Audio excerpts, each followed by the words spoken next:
क्या आपने कभी सुना है किसी के लंग्स में कुछ बलून जैसी एयर फिल्ड स्पेसेस बन जाती हैं और कई बार वो फट जाती हैं और एक लाइफ थ्रेटनिंग सिचुएशन क्रिएट हो जाती है? जी हाँ, इस बीमारी को बोलते हैं बुल्लस lung disease. बुल्लस lung disease lungs की एक कॉम्प्लेक्स बीमारी है जिसमें लंग्स में कुछ एनाटॉमिकल चेंजेस होते हैं, स्ट्रक्चरल चेंजेस होते हैं, जिसकी वजह से लंग्स के सरफेस के ऊपर कुछ एयर फिल्ड बलून्स बन जाते हैं। इन एयर फिल्ड बलून्स को हम बोलते हैं बुल्ला। ये बुल्ला कई बार कॉन्जेनाइटल होते हैं यानी पैदाइश की वजह से हो सकते हैं, कई बार ये स्मोकिंग की वजह से डेवलप होते हैं, कई बार ये किसी जेनेटिक कंडीशन की वजह से डेवलप हो सकते हैं जैसे कि अल्फा 1 एंटीट्रिप्सिन डेफिशिएंसी, और कई बार ये कुछ बीमारियों के साथ एसोसिएटेड होते हैं जैसे कि COPD या एम्फाइसेमा। जब भी बुल्ले डेवलप होते हैं और वो हवा से फिल हो जाते हैं तो वो हमारी नॉर्मल लंग पैरेन्काइमा पे प्रेशर डालते हैं, दबाव डालते हैं, जिसकी वजह से डिफरेंट टाइप ऑफ सिम्टम्स मरीज को डेवलप हो सकते हैं जैसे कि सांस लेने में तकलीफ होना, चेस्ट पेन होना। अगर वो बुल्ला इन्फेक्ट हो जाता है तो फीवर के साथ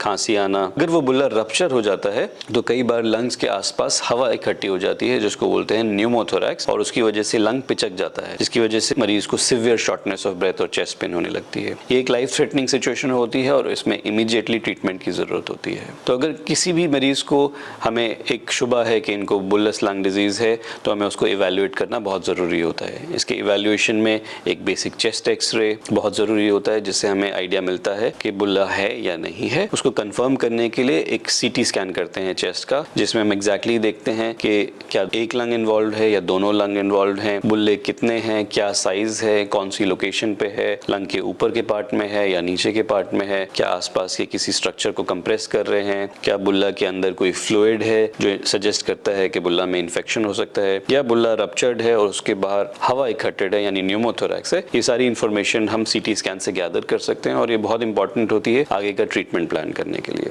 बुल्लस लंग डिजीज को ट्रीट करने के लिए हम दवाइयां देते हैं जिसमें यूजुअली ब्रोंकोडायलेटर्स होते हैं और फिजियोथेरेपी करवाते हैं। अगर बुल्ला कॉम्प्लिकेटेड है यानी बुल्ला का साइज बहुत बड़ा है जो लंग के ऊपर प्रेशर डाल रहा है जिसकी वजह से मरीज की ब्रीदिंग अफेक्ट हो रही है, या अगर वो बुल्ला इन्फेक्ट हो जाता है और उसमें एक एयर फ्लूइड लेवल आ जाता है, या अगर वो बुल्ला रप्चर हो जाता है यानी फट जाता है, इन 3 सिचुएशंस में नॉर्मली बुल्लास की सर्जरी की जाती है। तो जो सर्जरी बुल्लस लंग डिजीज में हम करते हैं उसको हम बोलते हैं बुल्लेक्टमी। बुल्लेक्टमी सर्जरी का मतलब होता है कि जो लंग्स के अंदर बुल्ला बन गए हैं उनको हम सर्जरी करके हटा दें, रिसेक्ट कर दें। ये सर्जरी नॉर्मली वैट्स यानी वीडियो असिस्टेड थोरैकोस्कोपिक टेक्निक से कर सकते हैं या रोबोटिक टेक्निक से भी कर सकते हैं। ऑफ लेट ओपन टेक्निक इस सर्जरी के लिए ऑलमोस्ट बंद हो गई है। वैट्स या रोबोटिक टेक्निक से हम बुल्लेक्टमी जब करते हैं तो साथ में हम एक और एडिशनल प्रोसीजर करते हैं जिसको बोलते हैं प्लूरोडिसिस। प्लूरोडिसिस में हम लंग के सरफेस को चेस्ट वॉल के सरफेस के साथ चिपकाने की कोशिश करते हैं ताकि अगर कुछ और भी बुल्ले हैं जो रप्चर्ड नहीं है या फ्यूचर में कुछ बुल्ले डेवलप होते हैं और वो रप्चर कर सकते हैं